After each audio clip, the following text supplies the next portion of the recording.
Hey everybody, welcome to the January 17th half-day talks. Today we'll be going over glenohumeral arthritis, specifically in this presentation, the clinical presentation and etiology of the disease. So quick thanks to Dr. Lowe and Dr. Bois. Also for previous slides by Dr. Ng in 2014. So our objectives will review the epidemiology and etiology of glenohumeral arthritis, as well as a patient presentation and the history you want to ask people. So a quick review of epidemiology. So it's increasing incidence with age, estimated prevalence between 4 and 26%. And up to 30% of those over 60 will have evidence of shoulder arthritis in radiologic and cadaver studies that have been done. There's also an increasing number of total shoulder arthroplasties being done in the US specifically. So it's a bit of older data, but in the year 2000, 20,000 were done. And in 2004, 41,000 total shoulders were done in the US. So I think that number is just going to continue to climb as well. So we'll start going over the various etiologies. So broadly, you can think of it as either primary or secondary causes. So primary, we kind of talk about wear and tear or overuse. And secondary is due to a specific pathology or event. So most commonly you can have a post-traumatic, so dislocations or fractures of the glenoid.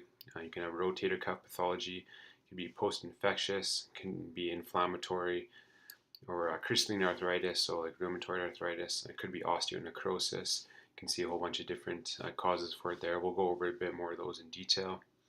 And then some kind of rare causes like Charcot arthropathy, usually secondary to syringomyelia.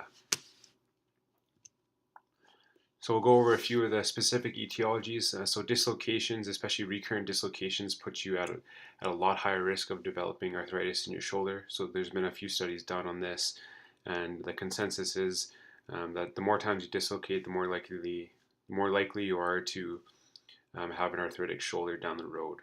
So the study from 2002 was a retrospective case control study that found the likelihood of needing a total shoulder arthroplasty due to arthrosis was increased by 10 times if you had a shoulder dislocation, and even higher for recurrent dislocations.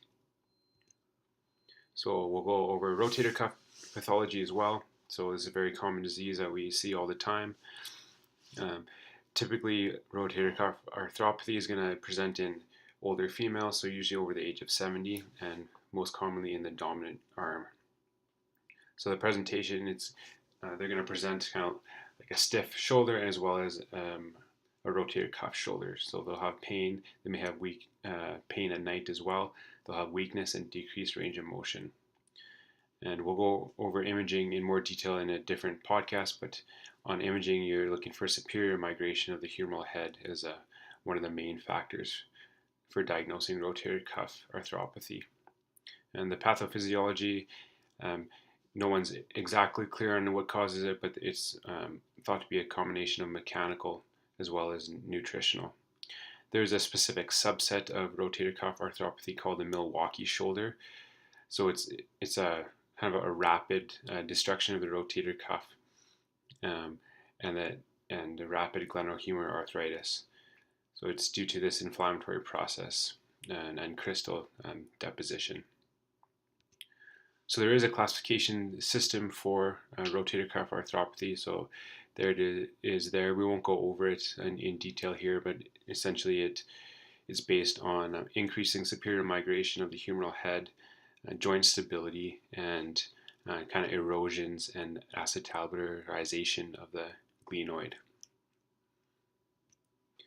So osteonecrosis. Typically, this is going to be insidious at first. They may have deep pain. That's worse with overhead activities. Initially, if you take x-rays, it may be normal. So in the early disease, an MRI is a gold standard versus a bone scan, which has limited sensitivity. When you're thinking of osteonecrosis, there's a lot of different causes for it, but your main ones, it could be trauma resulting in a vascular insult. That could be long-term corticosteroid use, alcohol abuse, previous radiation chemotherapy, different hematologic diseases such as sickle cell and thalassemia, lupus, and a few other more rare diseases and disorders. If you're thinking it's primary osteonecrosis, you need to screen other joints as well as the shoulder, as around 50% have multifocal disease. So there is a staging system for osteonecrosis as well called the Kruse staging system. So you can see it down there. So stage 1 to 4, and it kind of goes from a normal x-ray all the way to complete degenerative changes of the glenoid there you can see in stage 5. So we'll move on to briefly the clinical presentation of glenohumeral arthritis. So this is going to vary quite a bit depending on your specific etiology, but in general, people are going to have decreased range of motion and sharp pain with shoulder range of motion, and they may complain of a dull aching pain at rest in their shoulder, as well as pain at night. And in terms of their range of motion, they'll have decreased range of motion, especially external rotation, and they may have weakness as well, so poor function, especially with overhead activities. Again, their specific pattern of weakness is going to be different based on their exact etiology. So that leads us into our history. So as with most presentations and clinical scenarios, you want to get a detailed history.